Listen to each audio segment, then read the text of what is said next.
Good morning, everyone. Welcome to today's session, a quick update on functional skills. As we have over 500 people registered for today's session, we're going to give it a few moments whilst we wait for everyone else to join. But in the meantime, please do get comfortable. You're looking ahead to an insightful session with plenty of experts with so much knowledge in this space. So we'll just be a few more moments and then we'll get this session underway.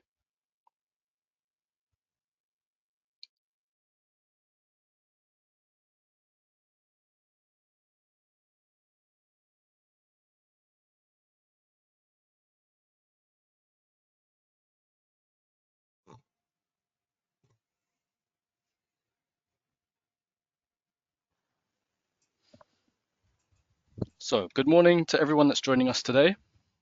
Welcome everyone and thank you for joining for what promises to be an informative session in partnership with the Fellowship of Inspection Nominees. We have over 500 people registered for today's event from across the industry, including many of Aptem's valued customers. Thank you to all who have submitted questions when you registered. We have tried to take as many of these into account during the preparation for this session, so we will try and address as many as possible. Briefly introducing myself, my name is James Templeman. I'm one of the marketing managers here at Aptem, and we have a few co-presenters joining us today, and I'm delighted to be supporting today's session with some real experts. Today we'll be joined by Mark Abrahams, Aptem's Head of Research and Analytics, Kerry Boffey, CEO and founder from the Fellowship of Inspection Nominees, Jane Firth, Director of Quality and Compliance at Remit Training, and Georgina Burton, Aptem's Head of Implementation. I'll get everyone to introduce themselves shortly in a moment, but we'll move on to the next slide and I'll draw your attention to a few housekeeping items. So first of all, we will be recording this session and everyone who is registered will receive a copy by email. And please do feel free to share this with all of your colleagues and contacts in your network. You will all be muted throughout this session, so if you need assistance, please do use the chat function in the right-hand panel. And if you have any questions related to the content, again, please do pop these questions in the chat function and we will go through these towards the end of the webinar. So to briefly introduce today's speakers, in this session, Mark will delve into Aptem's recent analysis involving more than 110,000 active learners, which examined the impact of functional skills across various apprenticeship levels and revealed that those with a functional skills component in their program were 60% more likely to fall behind schedule. Kerry will share insights from Fin members, discuss the new rules, and offer guidance for providers from a quality perspective. Kerry will be joined by Jane from Remit Training, who will lend her compliance expertise during our discussion of the latest changes to functional skills. And last, but of course not least, Georgina will outline what providers should be doing now, sharing actionable recommendations, and showing how Aptem customers are adapting. Towards the end of the presentation, we will open the floor to attendee questions, and we'll give a chance to interact with the presenters. So let's get started. I will hand the session over to Mark Abrahams. Thank you, James. Just as said, my role here is Head of Analytics at Aptem. I'm actually a chartered psychologist, and my job is around using data to understand learner behavior and impact on learners. Just as a scene setting, James, can we have the next slide, please?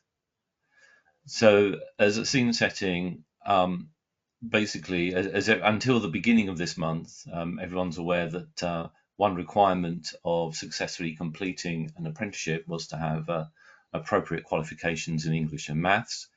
The requirement was that if a learner did not already have a grade C or a grade 4 in new money, because the grades changed in GCSE English and maths, then they needed to achieve functional skills qualifications in these subjects. For level 2 apprenticeships, there was a slightly reduced requirement, which is level 1 functional skills in English and maths, which is kind of grade D to G or grade 3 in the new grade system. For the majority of apprentices taking level 3 or higher programs, the requirement was a level 2. And there are some circumstances where you can kind of get an exemption. Now, at the beginning of the month, the DfE announced that the functional skills component is now only compulsory for 16 to 18 year old apprentices at the start of their program, and not for older applicants. At Aptem, we published last year, the end of last year, data in terms of the impact of functional skills across all learners. And what I want to present this morning is mainly the impact of the subset of that data on just the 16 to 18-year-olds, but I'll be referring back to the broader data set. James, next slide, please. Okay, thank you. So the Aptem system is used to track a large number of apprentices, and using anonymized data, we looked at the data for the past academic year with the aim of analyzing whether functional skills statistically impact learners and outcomes. Our data set actually comprised 158,000 learners, which is roughly a fifth of the apprenticeship participation within England for the past academic year, which is 2023-24. Of these, in our data set anyway, over 100,000 were in learning at the end of the year, and of which 27% had one or more functional skills in their apprenticeship program.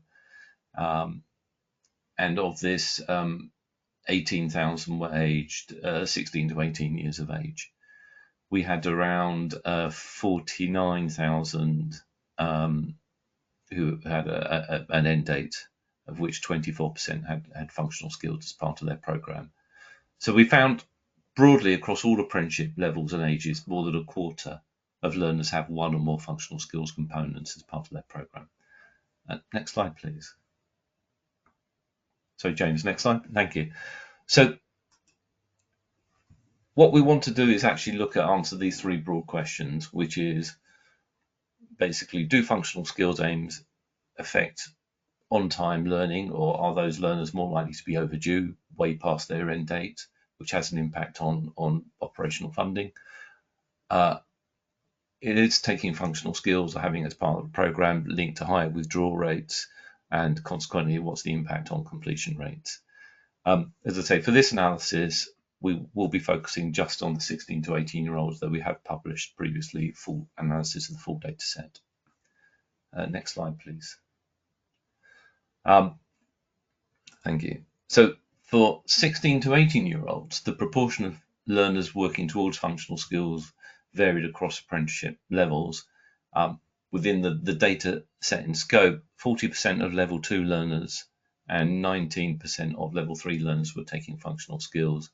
This chart also shows that roughly 5% level 4 learners also had functional skills, but that data set actually is too small to be statistically robust. So this analysis will really focus on mainly level 2 and level 3 learners.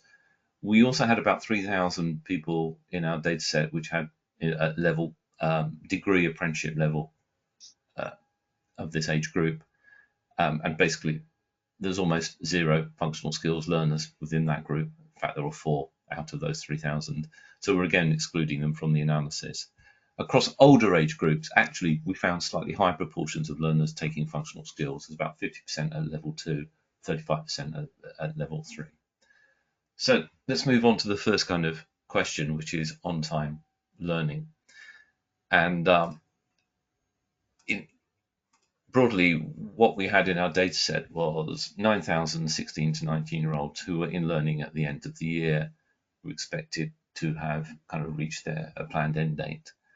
And 20% of learners in our data set were past their planned end date, despite having expected to complete.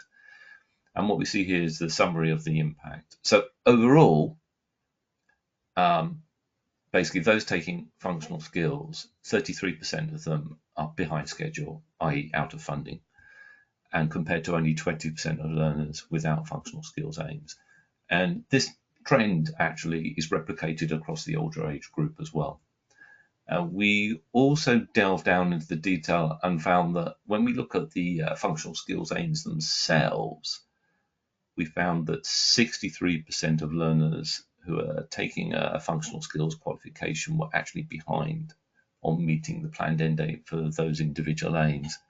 And that one's a little bit difficult to interpret because often the expected time frame for a functional skills aim is much shorter than the main apprenticeship duration.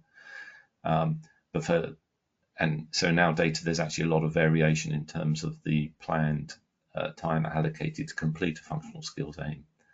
However, for learners or those on a level 2 course and level 3, there isn't necessarily, those apprenticeship programs aren't particularly long. So learners actually have not necessarily a huge amount of time, a year, maybe a year and a half, depending on the program, to actually achieve those outcomes.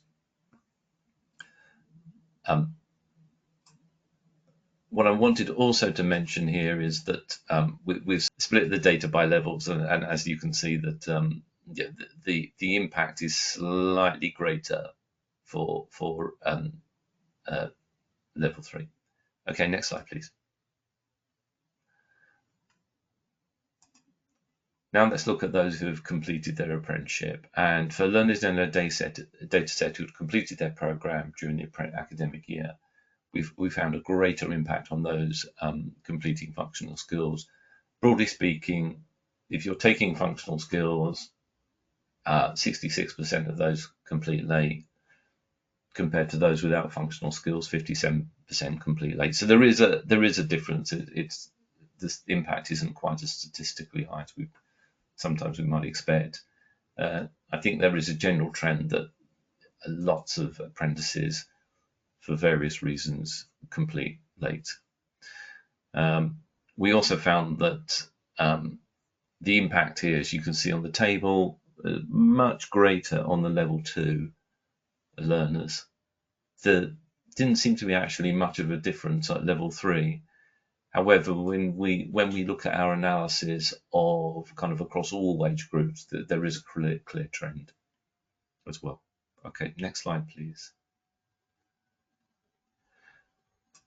So moving on to the broader question of what's the impact on apprenticeship withdrawal and achievement rates. It's been reported by Fin and other organisations that requiring learners to complete the current format of functional skills qualifications has created barriers to learners, some learners anyway, successfully passing their apprenticeship. This impacts training providers in terms of impacting their performance metrics, and also loss of associated achievement payments, because if you can't complete the whole program, then you're not going to get the achievement 20% achievement payment and reward. Next slide, please.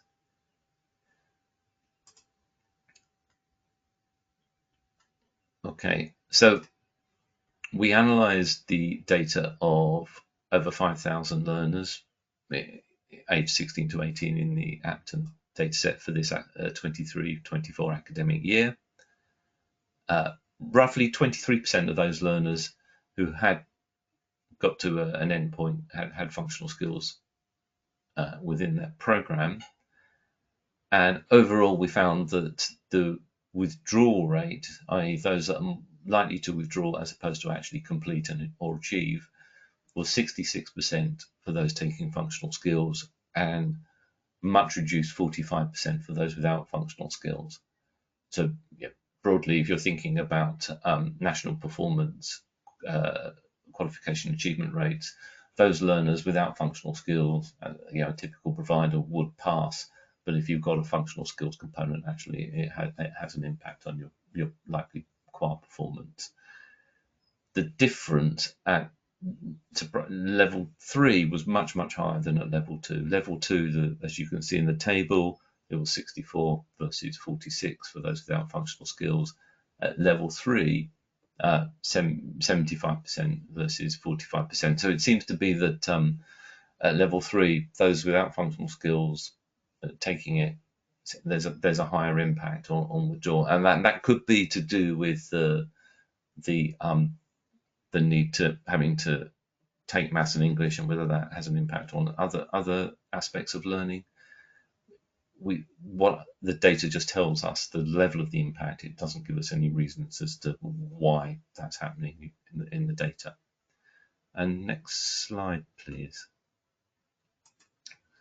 So what I'd like to do is, I thought it might also be interesting to focus on some popular standards on which 16 to 18-year-olds are enrolled. So this chart is actually in 2 stages. So firstly, just if we focus on the horizontal dark black markers, that gives you the percentage of learners at each program who are taking functional skills.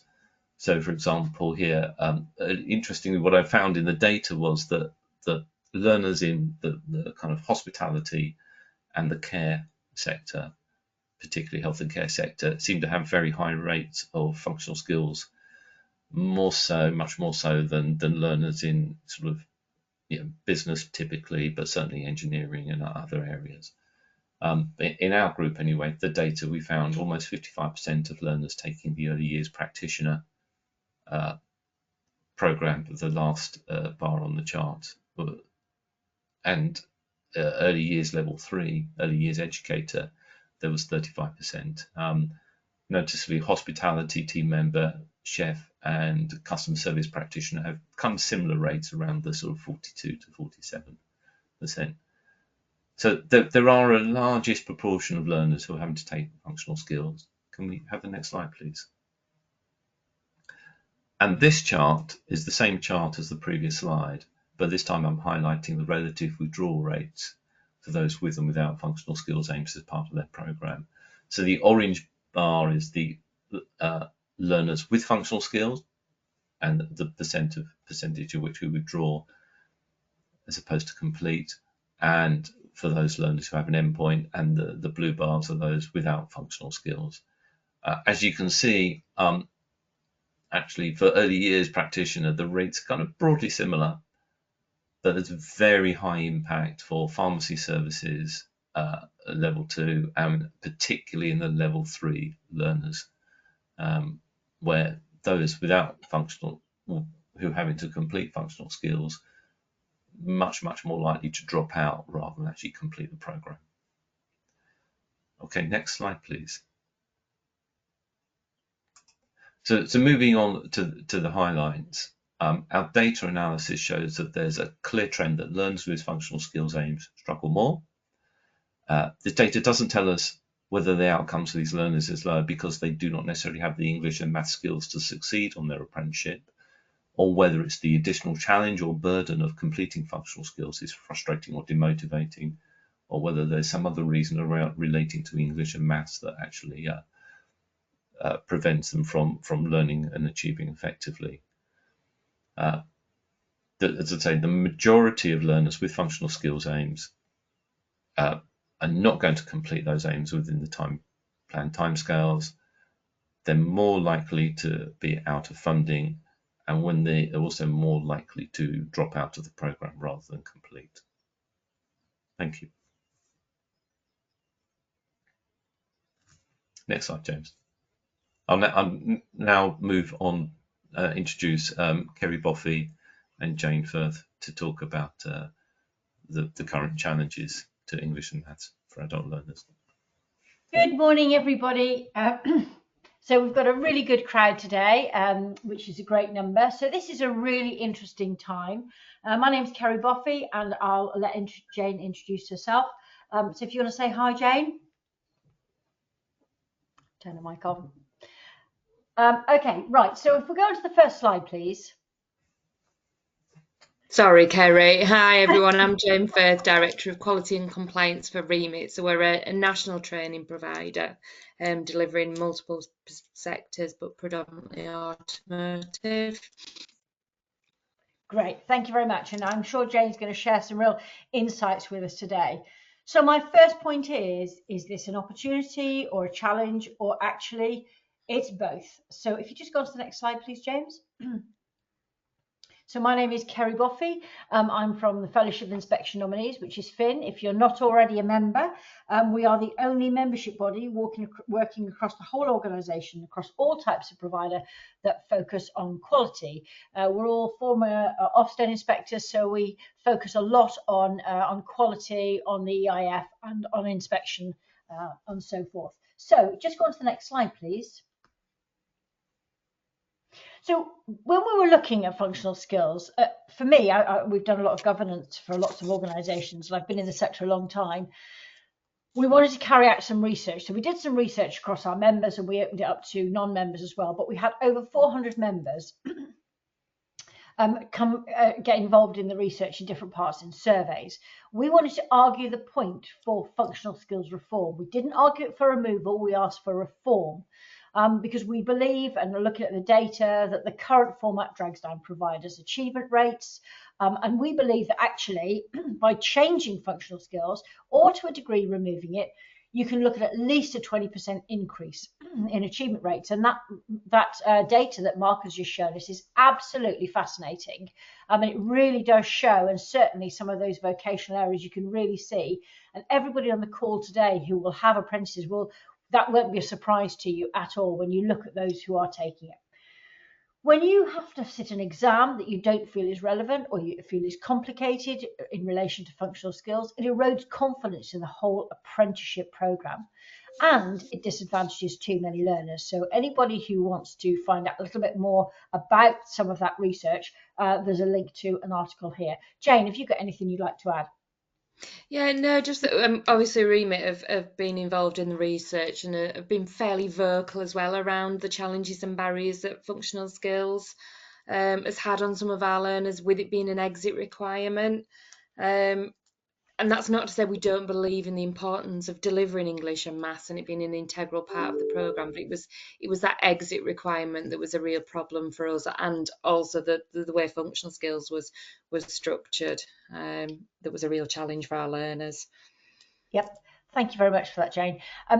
If you haven't noticed already, in the chat box, you will find a survey form. You can fill it in while we're chatting, while you're listening to the webinar, or you can fill it in afterwards. But we really do want you to take this short survey for us to help us gather your views on the functional skills situation. So can you move on to the next slide, please, James?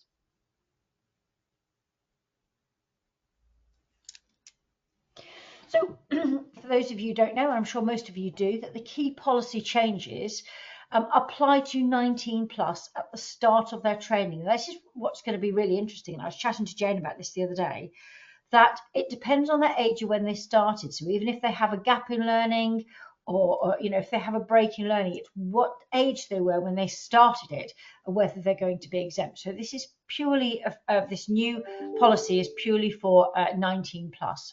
It remains mandatory for 16 to 18-year-olds, but it's become an optional for those adult apprentices. And it's actually the employers who are making the choice about whether they are going to continue to study towards functional skills. And if you study towards functional skills, you have to take the exam, but you don't necessarily have to pass it. That's my understanding at the moment, unless the rules are going to change. And the rules take effect from the 11th of February. So Jane, you might have a bit more insight into some of those policy changes that you'd like to share. Yeah, I mean, I think clearly it's a massive positive that it's no longer an exit requirement for 19 pluses. Concern still exists around where that leaves us with the 16 to 18-year-olds and the discrepancy and that we'll have, and the challenges we'll have with trying to get the 16 to 18-year-olds into apprenticeships. And I think it's a huge positive in that. Previously the rules didn't reflect that actually moving a learner to level 1 functional skills was a huge achievement depending on their starting point. And actually now we've got the potential to do that and not necessarily have to achieve a level 2 if they're on a level 3 programme. But there's lots of challenges that come with it, because I think we all know that maths and English is still really important, and lots of these programmes do require maths, a certain level of maths and English. I think we need a cautious approach about, it doesn't mean anybody with can go on these programs still. We still need to make sure that we're putting learners on and not setting them up to fail, and they've got the right level of starting point for their apprenticeship standards, and that we still do develop the maths and English that they need relevant for their programs and their work. Okay, Jane, that brings me nicely onto the next slide. If you just go on to the next slide, please. And on to the next one. So, bearing in mind what Jane's just said, we one of the things that we do at Fin is that we analyse all inspection reports, and those of you who are Fin members will be very familiar with this chart because we produce it every month, and we produce it in regions by provider type, but we analyse the areas for improvement which Ofsted are pointing out on a regular basis. And we've been looking at the patterns and the trends. Now, it was that careers advice and guidance was coming up very popular. We kept members informed in that. And then we saw achievement becoming a real priority. But also, you've still got this maths and English. Now, bearing in mind, this has got nothing to do with the policy change at this point with this data. This is about the frequency with which inspectors identify the need or how a provider is delivering maths and English. And I think what Jane's just said is really, really important, because that hasn't changed. So whatever the government policy is on how you are funded to deliver functional skills, the maths and English needs of your apprentices to be able to function in that vocational area have not changed. So we need to be very mindful that Ofsted aren't going to suddenly stop looking at it. It's still going to be a priority for them, because it's a priority for your apprentices, because they need maths and English to for their careers and their career opportunities. Jane, is there anything you want to add at all onto that data slide before we move on to the next slide? No, I don't think so. Thanks, Kerry. Next slide, please.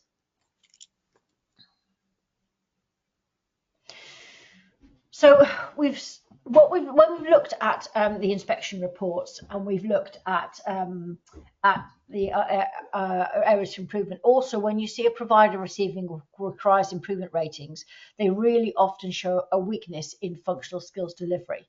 And we know that there's been a knee-jerk reaction across the sector with functional skills teams kind of being dispersed and dismissed. And we need to really think about this, because your employers still might choose to take it on.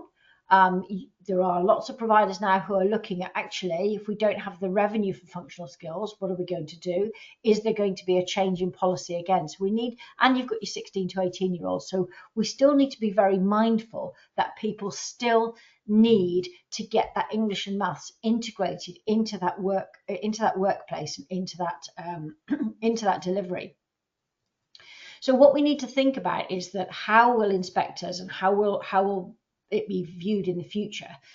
How will they look at functional skills? Because if you think about it now, they already look, when you've got a learner that's exempt, they would still look at how that might be developed. They would still look at how that is being seen from the point of view of, is it making the right decision for learners? Is that the right, was the learner involved in that decision, or was it taken on their behalf?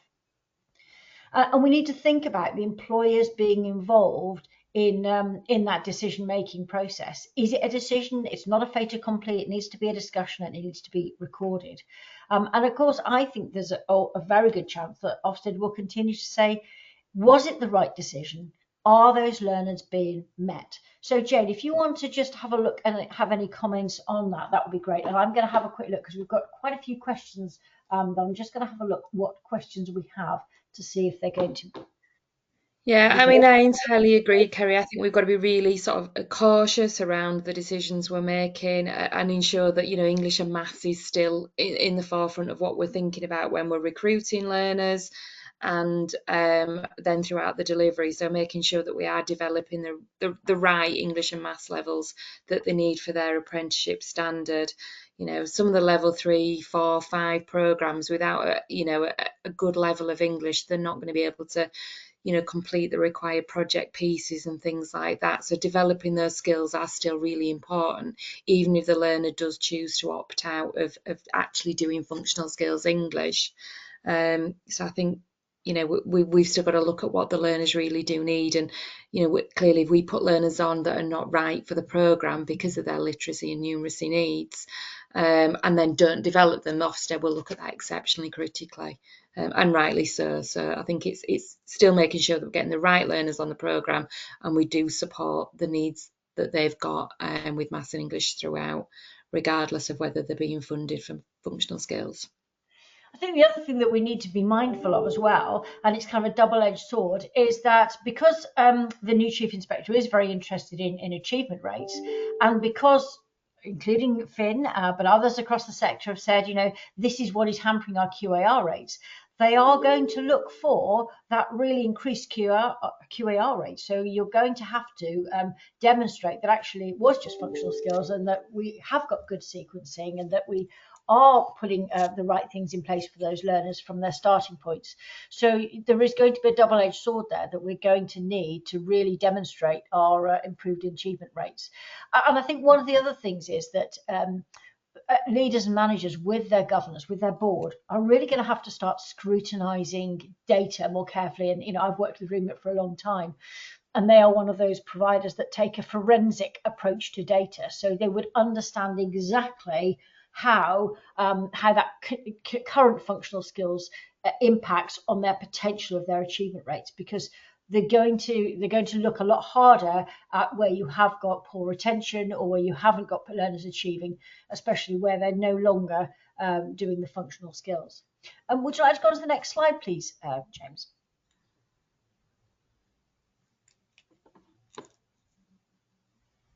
So I've looked in the chat box, and one or two people have said the slides weren't moving. So I'm hoping that if you haven't got it, those of you who have got a problem with the slides, that they are now moving.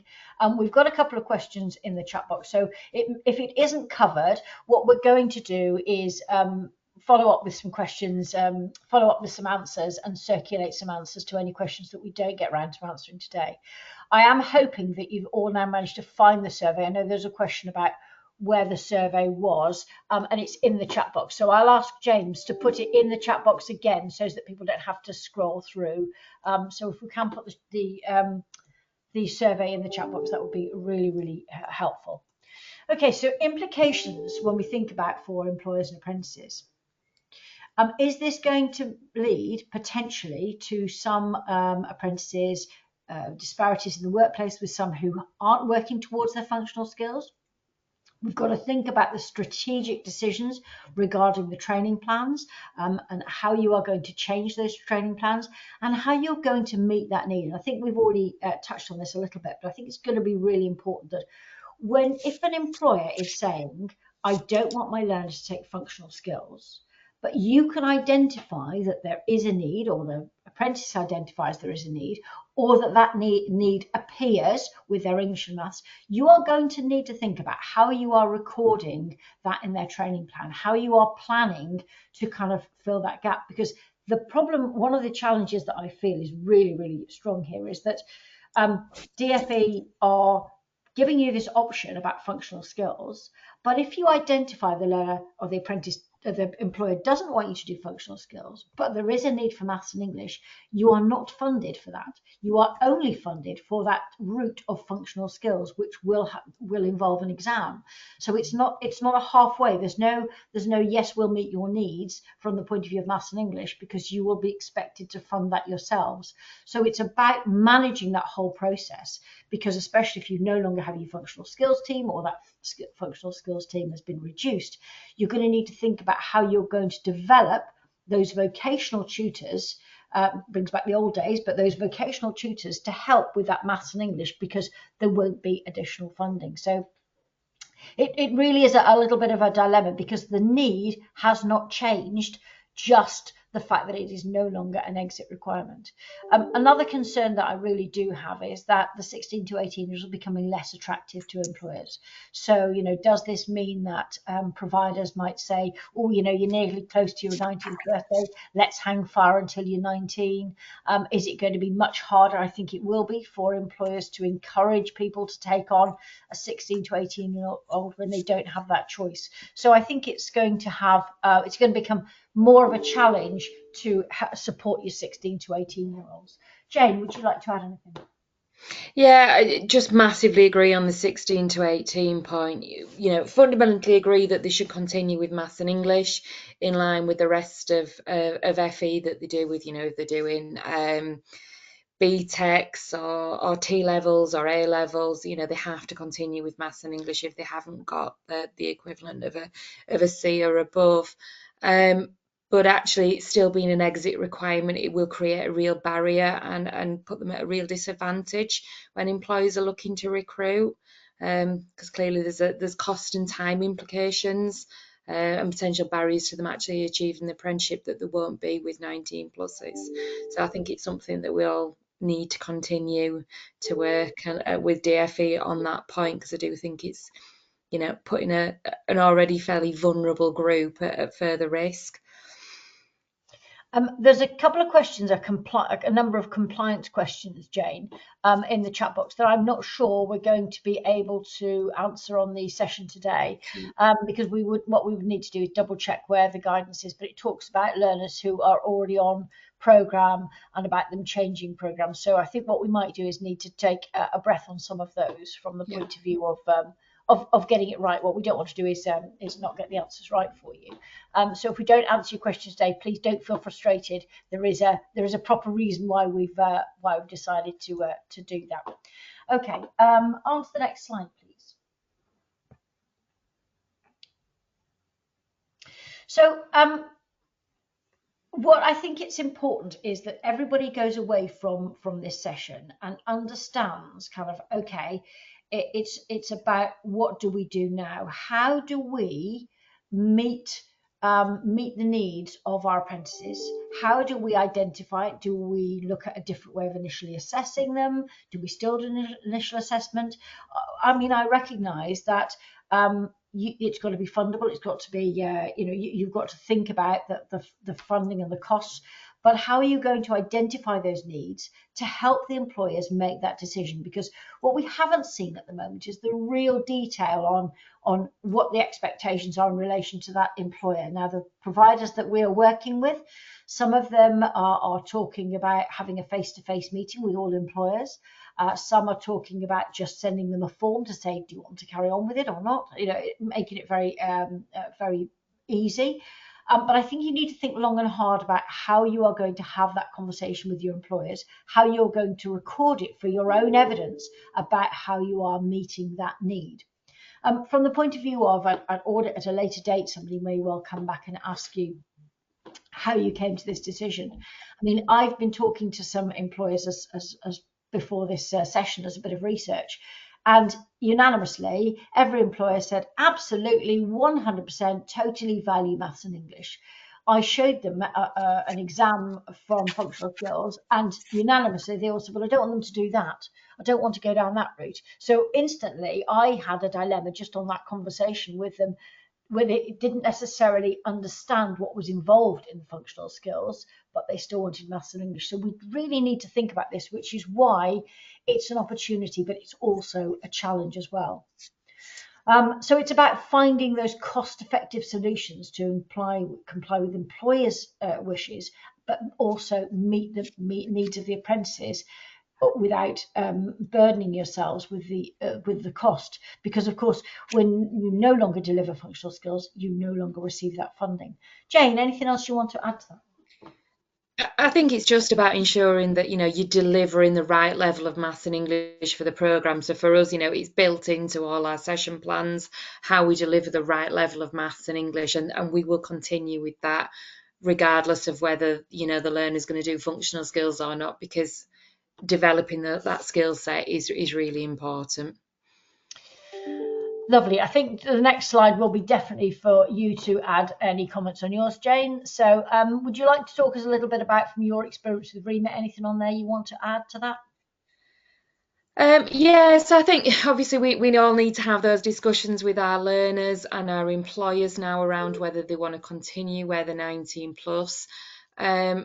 And I think it's for us to kind of shape and lead those conversations. We know learners that are progressing really well, that are nearly assessment ready. we should be proactively trying to get them to stay on programme for the functional skills, and because that's the right thing to do. So I think, we need to be thinking about in advance of those discussions, what does that learner situation look like? How are they progressing? And what's the right thing for them, rather than just, well, it'd be easy if we just took them all off, or, it's better if we retain functional skills to retain the money. So actually, what's the right thing for the learner?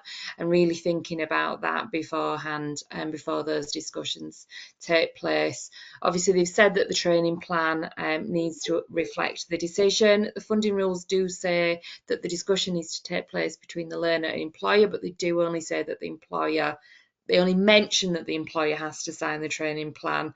I would be reluctant to just get an employee signature. I would make sure I got the learner signature as well, even though it isn't actually stated in the funding rules. I think it's a little bit misleading with the two statements.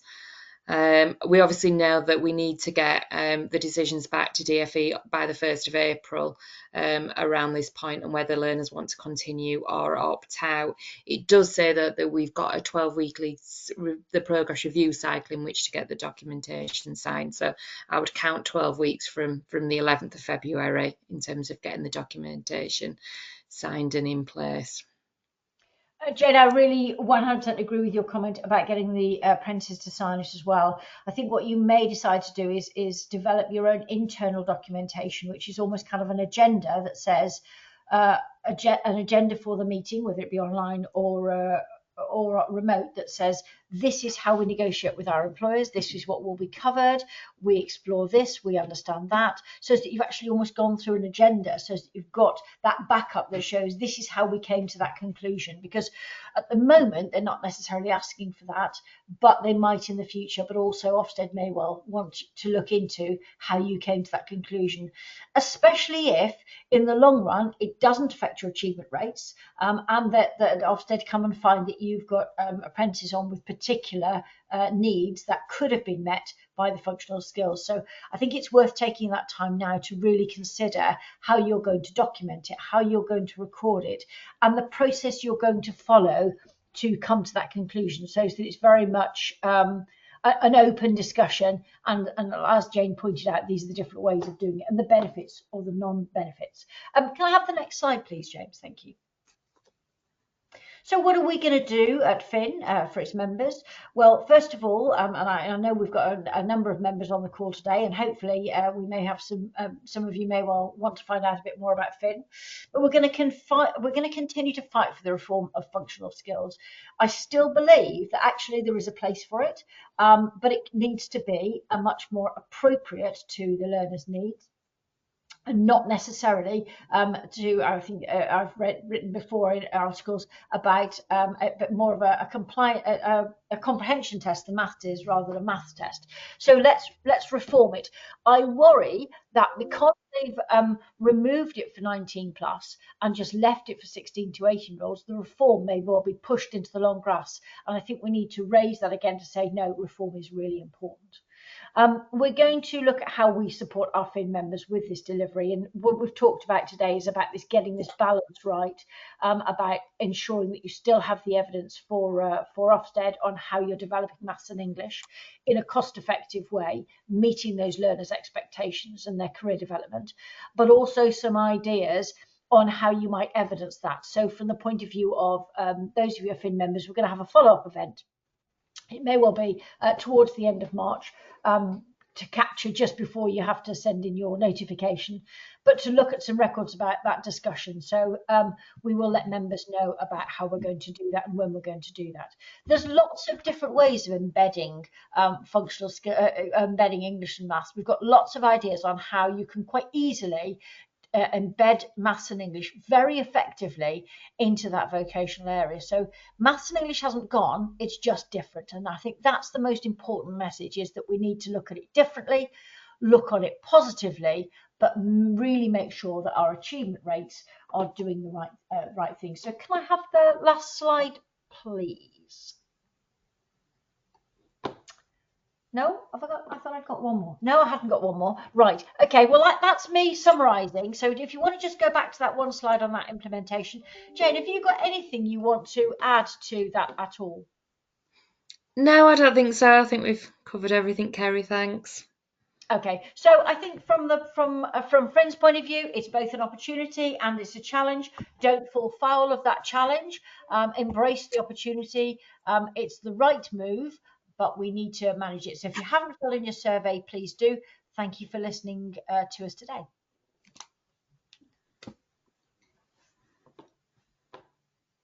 So that leaves me to take us through some practical steps about implementing the new rules. I'm aware that we're sort of got about 15 minutes left. I'll try and keep this relatively quick so we've got time to maybe look at some of the questions at the end. But I'm Georgina Burton. I'm Head of Implementation at Aptem. And if we can go to the next slide, please, James. I'd just like to spend a few minutes thinking about the recent changes to the requirements within the context of what you need to do to ensure both compliance and also a strong focus on quality. We know that Ofsted will still be looking at how well providers support their apprentices in English and Maths, so getting this right is crucial, not just for funding, but also for your learners' experience. And I'm going to try and break it down into practical steps to help you navigate these changes with confidence. I'll also highlight some of the current functionality in Aptem that can be used to support these changes. So you move on, James. So the first step is understanding who is impacted by these changes, identifying your impacted learners. You need to identify which of your learners are currently studying functional skills in English and or Maths. And accuracy is going to be key here.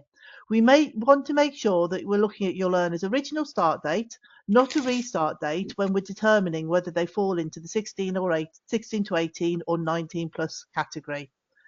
And this isn't just about ticking a compliance box, it's about having a strong quality-driven approach to learner data management. This will help ensure every apprentice gets the right support at the right time.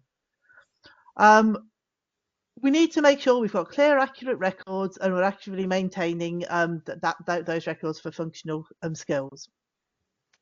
What you can do as an Aptem customer is potentially use the funding data tab on your Power BI dashboard to drill down into your learner aims level data to find out which of those learners have got functional skills aims still live and were 19 plus at the start date of their apprenticeship.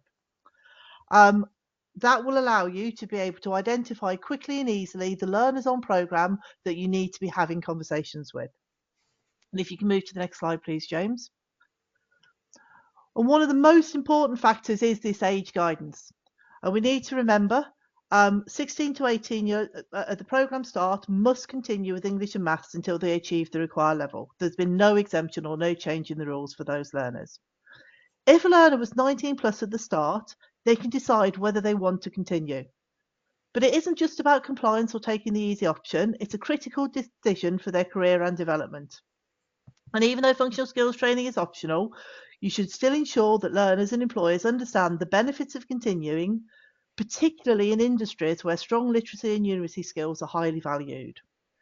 And I do believe that Ofsted will be looking at how well training providers guide their apprenticeships and their employers in making this decision and how effectively learners are then supported to achieve their goals. Can we move on, please, James? Once you've identified the learners that are in scope, you'll need to meet with them all within the next 2 months, which is quite a challenge. These meetings are a key part of the process and they need to happen before the 1st of April. And it's more than just a paperwork exercise. It's about a meaningful conversation with apprentices and their employers. The goal is to make sure learners understand their options and are making informed choices. And would need to evidence those meetings aren't just a formality, but a real effort to support learners' development and progression. We recommend you document those discussions carefully to show that apprentices and employers are fully engaged in the decision-making process. If we can move on, James. Having a structured agenda will ensure these meetings are productive and that nothing important gets overlooked. Rather than defaulting to withdrawal for 19 plus learners, discuss how English and Maths skills apply to their job role and long-term career. And then if a learner chooses to withdraw, document why, ensuring that all parties have agreed and signed off on the decision. And a well-documented process here should help demonstrate quality provision to Ofsted and ensure that you're meeting your funding requirements. If we move on, for Aptem customers, We would suggest you create a custom review template to help document these discussions in a structured way.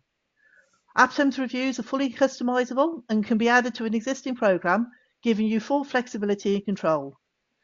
We've made some suggestions as how to create and structure this template in the Help Centre, and using templates will help scaffold the conversation and ensure that the necessary information is recorded, including the learner's choice and employer's input.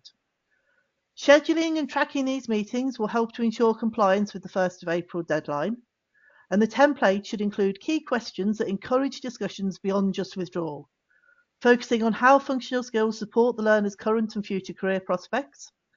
And please feel free to review and adapt the suggested templates to fit your own internal process, and that template is now live in our Help Centre. Once completed, the reviews can be signed by all parties, which is critical for your compliance, which will give a well-documented learner decision-making process to support quality assurance and Ofsted expectations. We move on, James? If a learner does decide to withdraw, there are several steps to take to ensure compliance and quality tracking. The withdrawal date will need to reflect the last recorded date of learning for English and Maths, and funding will stop at this point.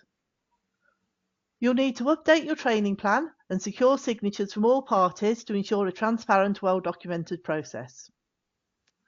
Tracking withdrawal trends will help you spot any issues. If too many learners opting out after the 1st of April, it could indicate a need for better learner support or better employer engagement. Again, Aptem platform will support the process of withdrawing learners should they decide they don't want to continue. ILR changes can be requested and monitored using the tracker functionality, and learning plans can be adjusted by removing the content that is no longer required. This will allow simple reissuing of revised compliance documents that can be generated and sent for signature, with the option to add a written statement to the functional skills section of the review to further document the decision made. And again, full information and guidance on the process within Aptem can now be found in our Help Centre article, Guide to Implementing the New Apprenticeship Functional Rules Changes for Existing Learners. And I believe you should have all received an email this morning, all Aptem customers, pointing you to those documents. If you can move on, James. If a learner does choose to continue, it's important they have the support they need to succeed. The rules state they must attempt their functional skills assessment before reaching Gateway, so tracking progress and the results of these assessments is key. You need to be monitoring learners' performance and intervening where needed to offer additional support. And as always, Ofsted and the quality will be looking at how well providers help learners succeed. So putting strong learning support in place will not only improve the outcomes, but also strengthen your position, both with qualification achievement rates and Ofsted. Should we move on, James? So to wrap up, let's just think about the key points you need to do now. Firstly, identify your learners. And it's not just about compliance, it's about delivering a high quality learning experience. So knowing which learners are in scope will help you do that. Meeting that 1st of April deadline is essential to conduct your review meetings and document your decisions and make the updates to your ILR. Ofsted will be paying close attention to English and Maths enhancement. It's not just about achieving qualifications.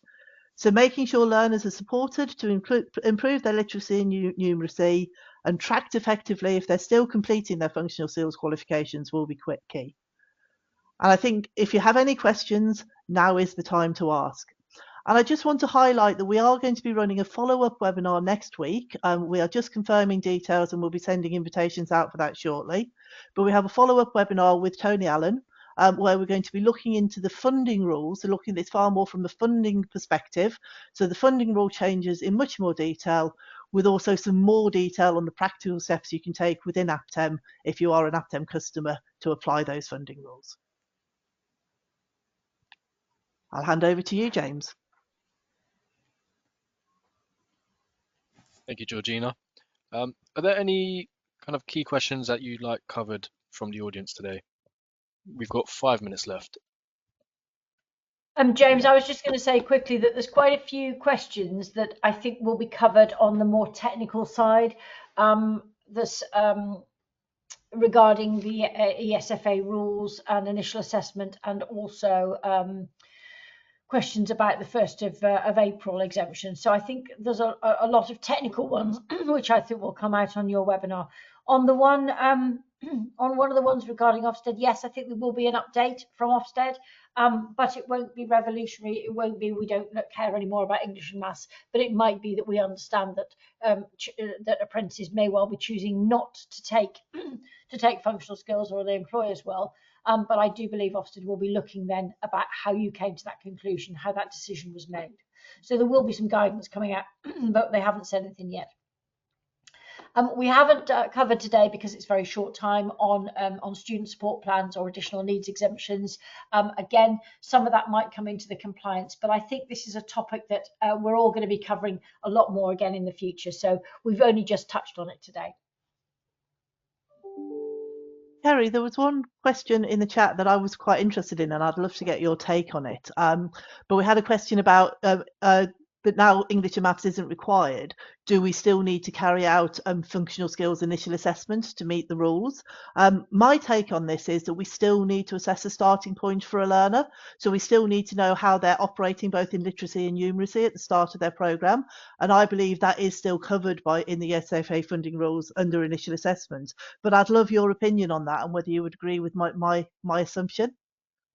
Yeah, you're still going to need to know what, from the point of view of, if you're going to let that employer make that choice, they need to make that choice based on what information. So there's going to be some kind of a requirement on how you've identified those in needs, not just maths and English, but all across their needs generally, to be able to sequence, to be able to plan their apprenticeship, to be able to plan their whole program. Jane, have you got anything on the compliance side of it from that point of view of initial assessment? No, I would just agree that it is, there's got to be some form of initial assessment. Doesn't state what that is, to determine maths and English, to be able to have that discussion. So I would agree, I would still continue to do it. I don't think it's clear though, if I'm honest. Yeah, so it's not clear on what the requirements necessarily will be, but it's more about making that professional judgment on, this is how we're going to establish the starting points for our apprentices to make that decision. And there was, final, I'm not sure if it's a question or an observation, but do we think this change will have a greater impact on the COVID generation who've had their education affected during this time? I'd again love to get your thoughts on that. Probably as our final question for the morning. I don't quite understand the question. As in, they're no longer doing the functional skills. I think we are still understanding the COVID generation and how that lack of education or that lack of contact it will have on them. So absolutely, and I think this is even more opportunity or even more need for us to contextualize the maths and English to make it relevant to people. So yes, absolutely, I think it will have a big impact on those that were into the COVID generation, because I think some of those COVID generation people also have struggled with exams too. So I think there's lots of different components. Jane, have you got anything you want to add? Yeah, I think the need to contextualise will be more important. We see a lot of learners that come through that already have exemptions for maths and English, that are the COVID generation, that wouldn't in other circumstances have got those same levels had it not have been for teacher assessed grading. So I think I think it just reiterates the need for that contextualised maths and English delivery, and not to stop supporting that. Yeah. And it's the practical application, isn't it? It's the practical application of maths and English in the work that's really important. Yeah. I think I've not been sort of directly involved in teaching, but I always used to be quite amazed at the difference between someone's exemption, someone's assessment level, and someone's working ability. And sometimes you can have the exemptions but actually not have that practical application. And I do wonder how many learners have got exemptions through tutor assessed grades that maybe wouldn't have done elsewhere, that need support, but maybe not through functional skills, like through that practical contextualisation of English and maths in the workplace. So I think it's just opened up a raft of new challenges, not necessarily just the answers that it might appear on the surface. We've had 45 responses already to our survey, which is fantastic. So if you haven't already, please do complete the survey. That would be great. Really much appreciated. Thank you very much. Excellent. Well, thank you all very much for taking the time to run this session, and I'm sure everyone that's attended today is highly appreciative of the timing of this information. We're of course delighted to have delivered another valuable session in partnership with yourselves at Finn, and of course with you, Jane. And as we approach the end of this session, I'd just quickly like to direct you to some upcoming sessions that we'll be running. So as Georgina highlighted, we are running a session on Thursday, the 6th of March, 2 till 3 p.m. around understanding the funding rules, and that is with Tony Allen. On Tuesday, the 18th of March, we're running a live demo to discuss how Aptem helps to fuel exceptional growth and learner success. And on Tuesday, the 25th of March, 11 a.m. till 11:30 a.m., we'll be running an Aptem product roadmap update to cover Q1 of 2025, where we'll take you through the latest Aptem developments along with the plans for upcoming releases. So we will be sharing some webinar invitations shortly. So we hope to see you at those sessions. And just to wrap things up, thank you, Mark, Kerry, Jane, and Georgina for taking the time not only to present today, but to prepare for this session. Please do look out for the recording in your inbox in the coming days. The recording will also be uploaded to our website, where you can also find links to register for our upcoming sessions. The link should be in the chat for you now to register for future sessions. Thanks again, everyone, and wishing you all a good day. Goodbye.